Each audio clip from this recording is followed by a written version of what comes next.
My friend is having the biggest meltdown because her mother won't spend $1,800 for her to go see her favorite singer next weekend. My friend runs a stan account on Twitter and has a pretty unhealthy obsession with a famous singer that just announced today that he is having a 2-day concert next weekend. This is in a city that is about 6 hours away. My friend doesn't work and has no money. She literally sits at home every day in her room on her stan account, revolving her life around her favorite singer. Earlier today, she called her grandmother and asked if she would pay for her to go see him, and she said no. So she then went to her mom and waited until she got home from work to ask if she would pay for the trip, and her mom told her to price out the trip and that she would get back to her. We were FaceTiming as she was pricing out the trip. We were measuring out the cost of the Amtrak ticket, as well as a cheap hotel along the metro line, as well as the cost of tickets and food, as well as anything else that you would possibly need on this trip. We totaled it up, and the cheapest it came out to was around $1,800 for 2 nights plus everything.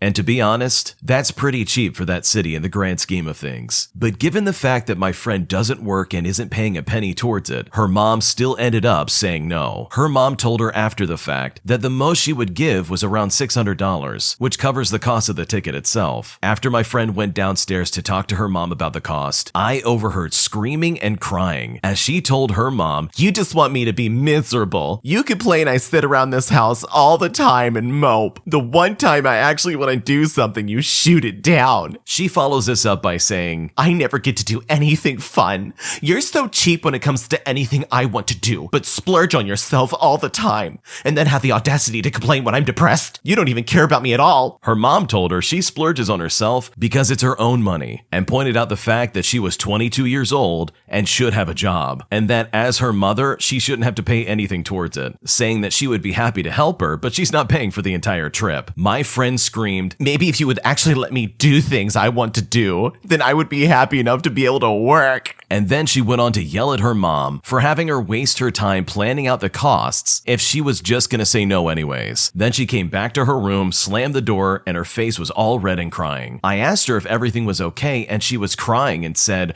"What difference does it make? Nobody cares about my feelings," all this other stuff. She then told me that she's not doing anything this weekend except crying in her room. I said, "Nobody wants to see you miserable, but $1,800 is a lot to ask for, especially for a last-minute trip. That's the price to cover 1 month of rent in some places. I know how bad you want to see this singer, but there will be closer opportunities in the future when he goes on tour again. It's not the end of the world." I then said, "You're acting like a spoiled brat by screaming and crying over not getting to go." I then said, "You should try selling some things online this weekend to get the money to go." I then finished off by saying that I'm sorry, but I agree it's ridiculous that you expect your mom to fund this entire trip, especially since she's not even going. My friend did not take this lightly. She started screaming at me that her mother is always trying to get her out of the house, and she had her opportunity with this trip, so she has no room to complain anymore about her being depressed when it's her fault. And then she told me that I'm an idiot for even suggesting that she sell anything because all the hotels and tickets will be gone by the time she gets any money, and that I need to just keep my mouth shut if I'm just going to continue to be a jerk, just to purposely piss her off. I said I'm not trying to piss her off. It was just an honest suggestion. I explained that you could have your mother buy the concert ticket and then sell things to try and get money for a hotel or something. She yelled that I will never understand her pain, saying that she looks up to the singer as a father figure. And since Father's Day is super painful for her, she wanted to spend the day with him at his concert on Father's Day because it will make her happy. But instead, her mom just had to rip it away and ruin it for her like she ruins everything else. She then started crying more and told me she thought I was her friend, but I guess not, since I'm siding with her mom apparently. Also saying that I'm a piece of garbage and said some other terrible things. After that, she threw around some very explicit words that I won't say here, and then she hung up on me. So now, as a result, I'm kind of ignoring all of her texts. And I think that might be for the best. Wow, this girl is incredibly entitled. I can understand that you're super obsessed with a pop star or some sort of singer or entertainer that you're like, wow, I want to go see them. But to expect anybody, and I mean any normal average citizen, to just suddenly drop $1,800 so you can go and see this singer is just absolutely ridiculous. I don't personally know of anybody who just has that kind of money laying around. That's a lot of money. And like it was said in the original post, that's sometimes someone's rent for the month. You know what that $1,800 should be used for instead? Probably getting therapy. This reaction is absolutely insane for a 22-year-old woman. In today's economy, I can completely understand if someone still lives at home at the age of 22. to, even up to higher ages. I totally get it. But to turn around and act as ungrateful as this lady did towards her mom, all because her mom wouldn't drop $1,800 suddenly for you to see your favorite singer, is completely irrational. There's no circumstance with this specific situation where I can think that that would be acceptable, especially when you consider the fact that the girl who's being super entitled in this story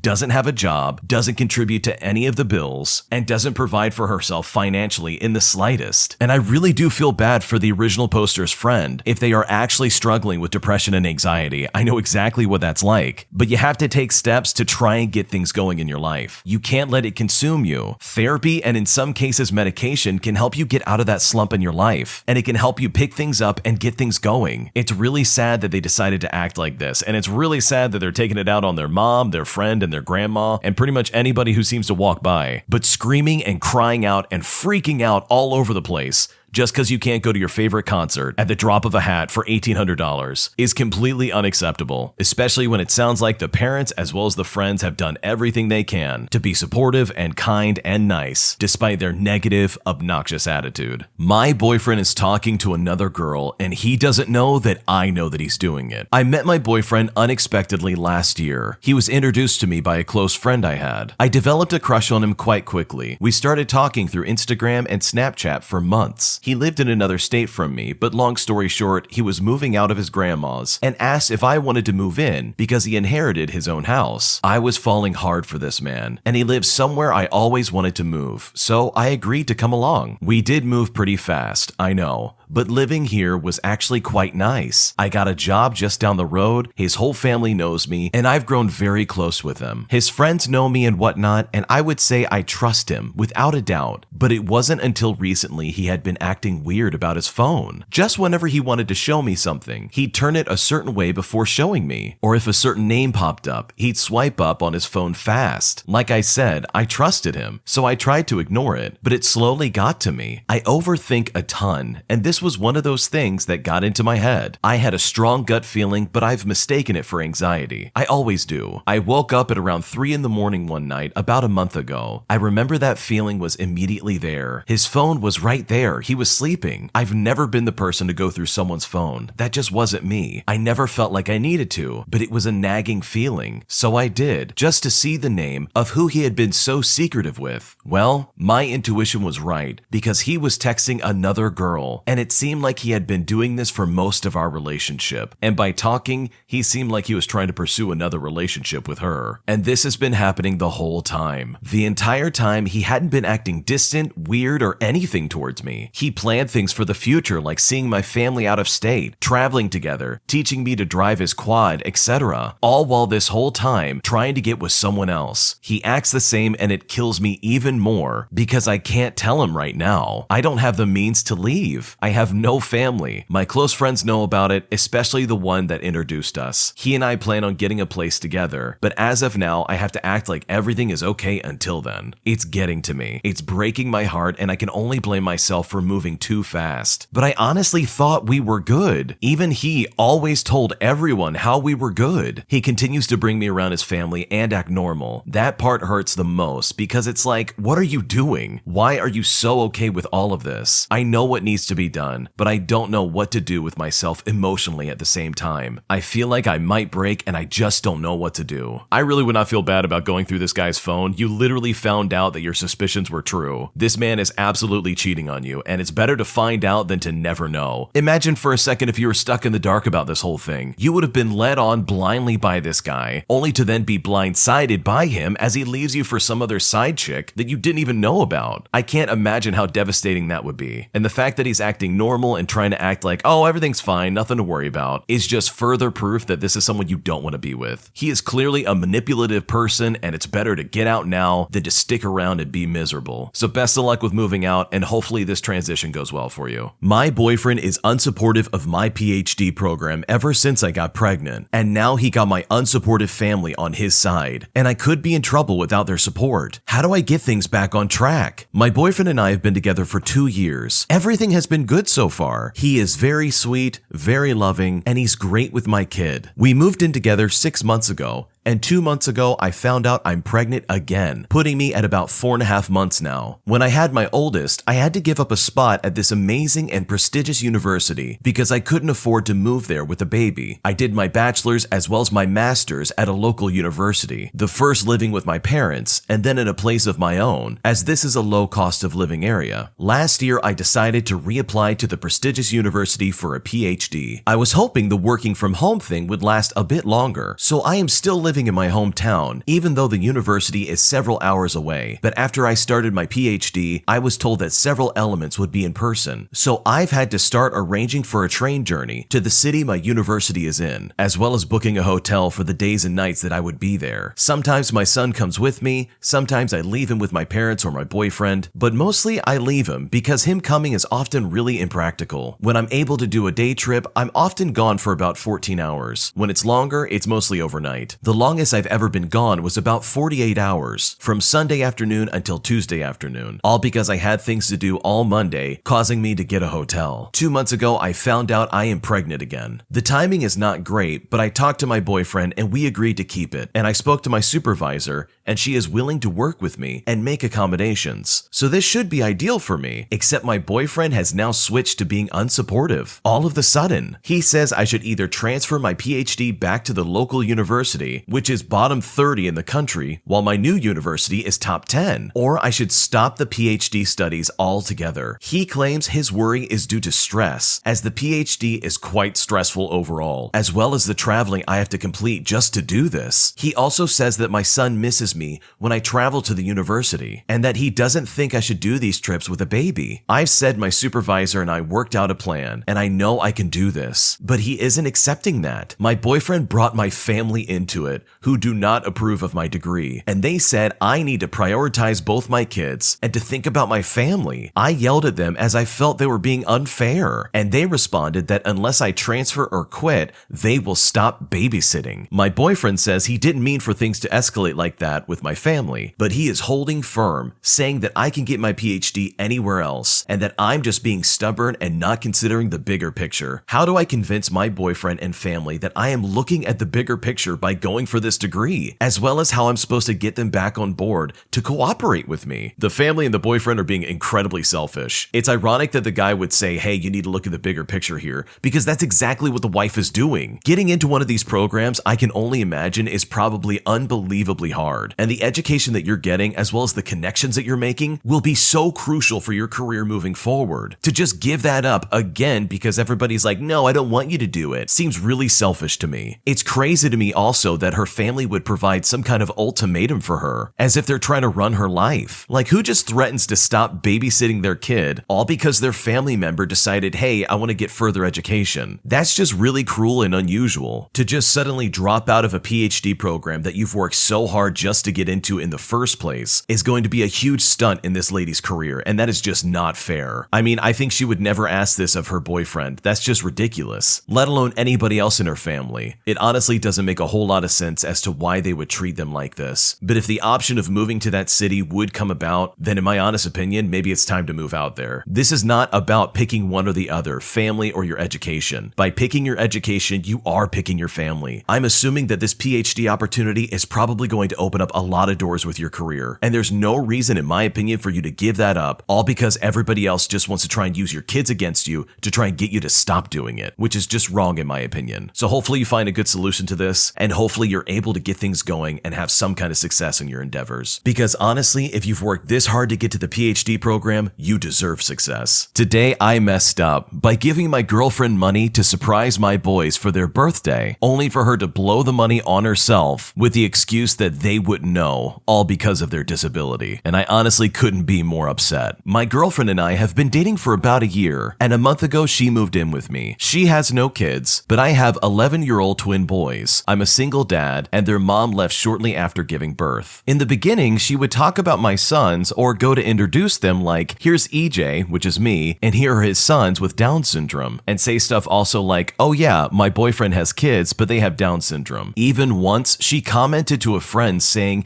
yeah, I want a baby, but my boyfriend has disabled genes. I don't want a Downs baby, which is incredibly ignorant. And I've told her how this bothers me. In my eyes, you put people before their disabilities. They have names. She usually apologizes and just laughs it off. At the time, I thought she was just oblivious and didn't understand disabilities. But boy, was I wrong. Having twins with Down syndrome are unique, and I tell them every day how special they are. So when she is referencing them in a negative way, it's a relationship red flag. Today is their birthday, and I gave my girlfriend enough money to buy balloons, party supplies, as well as each of them a cake, as well as their favorite food, and to get a slip and slide. She offered to do this while I was at work. She said she was getting her hair done and then she would go shopping and set up everything. I was so excited to surprise my boys. I pick my boys up from their summer day program and head home. I walk in and it's just my girlfriend. I asked her where everything was and she said, "Did you not see my text?" There was a text a few hours ago saying, "Oh no, I forgot my wallet." I said, "Okay, and?" So because of this, she said that she forgot her wallet and used my money to pay for her hair. I told her there was no way she didn't see it missing and started getting defensive. She said she had this hair appointment booked for months in advance and that she would be put on a client blacklist at the salon for canceling. So instead, she just used my money and insinuated she would make it up to me somehow. I asked her why she took my money that I gave her for my boys, and she said,